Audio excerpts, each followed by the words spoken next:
What's up, Taiwan? I'm Yvonne with news from here in Taiwan and around the world.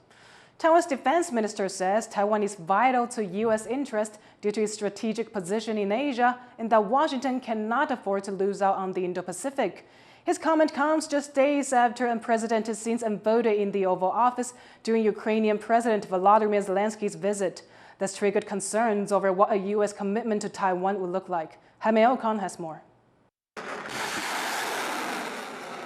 Tensions around Taiwan are heating up, with Chinese military ships and aircraft stepping up operations around Taiwan like never before. During a media roundtable on Monday, Taiwan's defense minister, Wellington Koo, expressed his concern over China's increasingly aggressive behavior. Most recently, a sudden and unannounced shooting drill in international waters just 75 kilometers away from the major port city of Kaohsiung.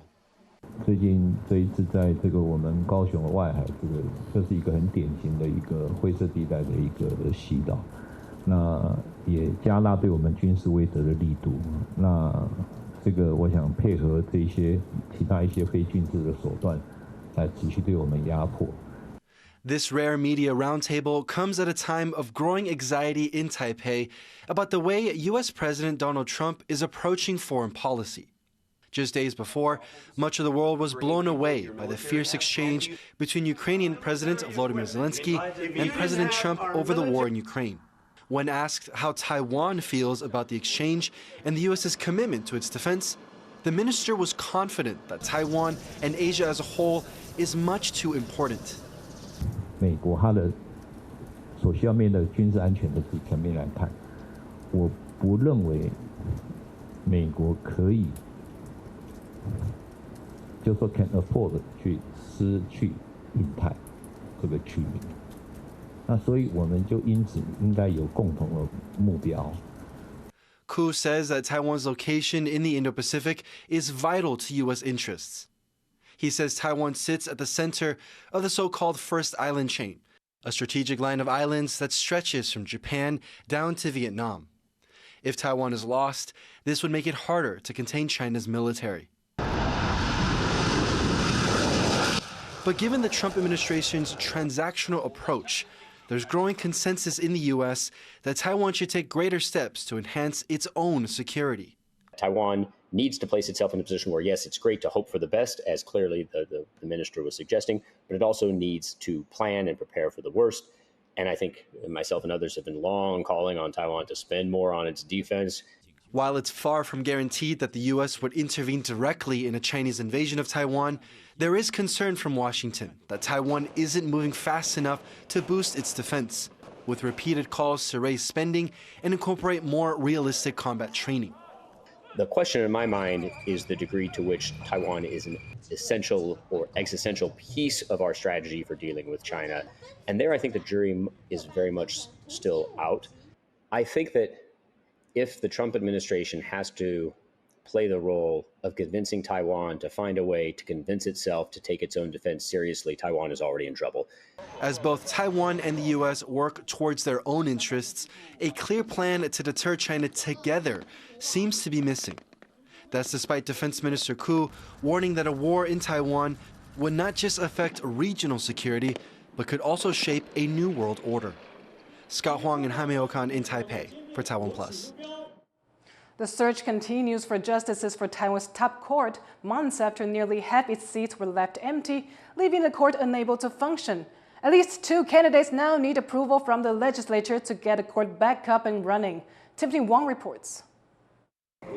Once a top prosecutor who led a case against a former First Lady, 68-year-old Eric Chen may now be called out of retirement to serve on Taiwan's top court. He's one of several former and current legal professionals that Taiwan's justice agencies are recommending the president nominate to the Constitutional Court, after nearly half the justices finished their terms last October.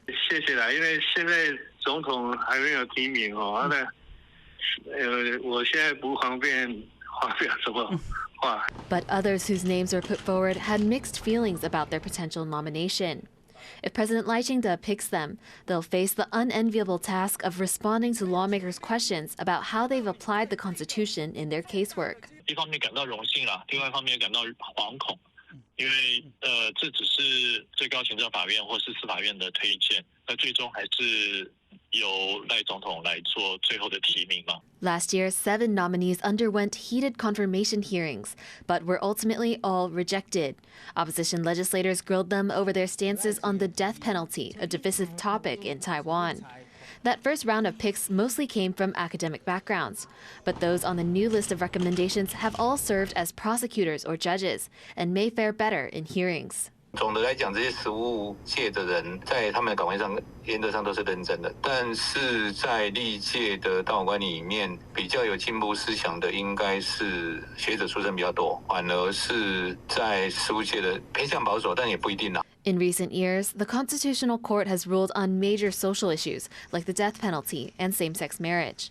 It also can rule on whether legislation is constitutional, a power ever more crucial since opposition parties now hold a majority in the legislature. President Lai must choose carefully.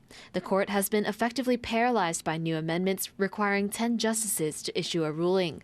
And once enough justices are confirmed, they'll have a major task: ruling on the constitutionality of these amendments themselves. Hank Shui and Tiffany Wong for TaiwanPlus. Walk around any part of Taiwan and you'll be surrounded by a diversity of different building styles. A new documentary series is encouraging people to pay closer attention to the country's architecture and what made it that way. Millie Hughes reports. The Taiwanese identity is complex, with many powerful influences running throughout its history. Several of Taiwan's leading architects have created a documentary series to tease apart the different aspects through what they know best: architecture. 而《黑潮》这部电影正是企图从历史变迁中寻找台湾建筑的身份认同的可能性啊，因为建筑是空间、时间跟人间的对话，建筑是有生命的，是生活的容器，也是文化的具体呈现。 The title Deep Current is inspired by the Japanese term kuroshio, or black tide. This tide refers to a powerful North Pacific current. The architects behind this series believe this is the perfect metaphor to describe Taiwan's long history of multiculturalism. Taiwan has seen settlers from Portugal, Spain, and the Dutch East India Company in the 16th century, followed by rulers under China and Japan. And throughout this entire period, Christian missionaries. They all used the deep current to come and go, each leaving their legacy in the form of physical spaces. The 8-part series invites viewers on a journey across time, beginning in 19th century Taiwan under Japanese occupation and ending in the modern day, unpacking a wide range of buildings from neo-colonial Japanese palaces to postmodern abstract churches. The location of the premiere pays reference to Taiwan's diverse historic and architectural influences, even taking place here today at Taipei's Huashan 1914 Creative Park, previously used as a sake brewery and winery. But the main principle behind this series goes far beyond architecture.